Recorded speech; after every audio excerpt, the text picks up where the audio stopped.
हम जिस क्षेत्र से आते हैं वहाँ मांस मदिरा का सेवन स्वाभाविक होता था। इससे माता पिता और जो पारिवारिक जनता करते थे। आपका सत्संग सुन के सबने छोड़ दिया। महाराज जी, जब से मैंने आपके नरकों का वर्णन सुना है तो मुझे अपने परिवार माता पिता के लिए बहुत डर लग रहा है। महाराज जी, ऐसे में वो क्या करें और मैं क्या करूं कि अभी सुधर जाए? नाम जप, नाम जप।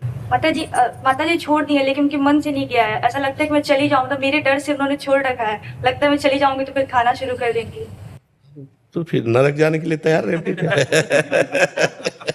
आपकी वीडियो सुनाती हूँ तो कहती है कि कान बंद कर लेती है, कहती है सब सब सब कोई खाता है, सब जाएगा तो मैं भी चली जाऊंगी। बढ़िया है, फिर कोई बात नहीं।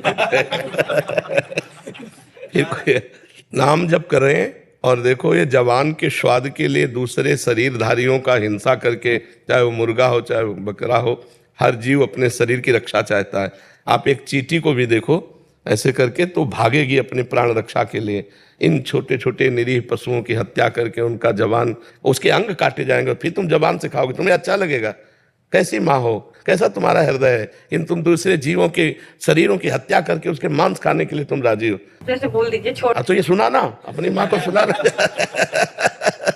हाँ, तो मुर्गा तो बकरा इन खाने में नरक जाने के लिए तैयार हो, दूसरे की हिंसा बर्दाश्त कर ले। अपने बेटे तुम्हारे को एक थप्पड़ कोई मारे, उस माँ को कितना बुरा लगेगा? तो वो भी किसी माँ का बच्चा है, बकरा मुर्गा, और उसको मारते हैं लोग, खाते हैं। ये सब राक्षसी स्वभाव के लोग हैं, दुर्गति को प्राप्त होंगे। लेकिन जो सत्संग सुनते हैं उनको तो सुधार कर लेना चाहिए और अपनी जबान को रोको। 56 प्रकार के भोग बनते हैं हमारे वैष्णव में। ठाकुर जी को 56 प्रकार के भोग, 36 व्यंजन। ये कोई स्वाद है? ऐसे स्वाद है पदार्थ ठाकुर जी को भोग 56 भोग लगाए जाते हैं ठाकुर जी को। एक से एक स्वादिष्ट सब्जी, एक से एक स्वादिष्ट पदार्थ। अब हम तो यही प्रार्थना करेंगे तुम्हारी माँ के चरण छू के कि नरक न जाओ, भजन कर लो।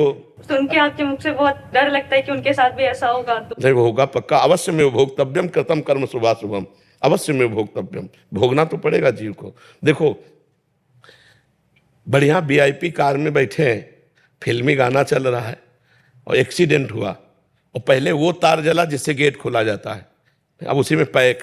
अब वैसे ही जलो जैसे तुमने छौंक बगार का कीड़े मकूड़े जीव जंतु खाए, वैसे ही जलो। जिंदा कार में जल के राख हो गए। अवश्य में भोक्तव्यम कृतम कर्म शुभाशुभम।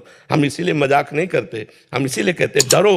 अवश्य में भोक्तव्यम कृतम कर्म शुभाशुभम। जीव को अपने कर्म का भोग भोगना, इसलिए डरो, किसी जीव को कष्ट मत दो। यदि किसी जीव को कष्ट दोगे तो तुम्हें भोगना पड़ेगा।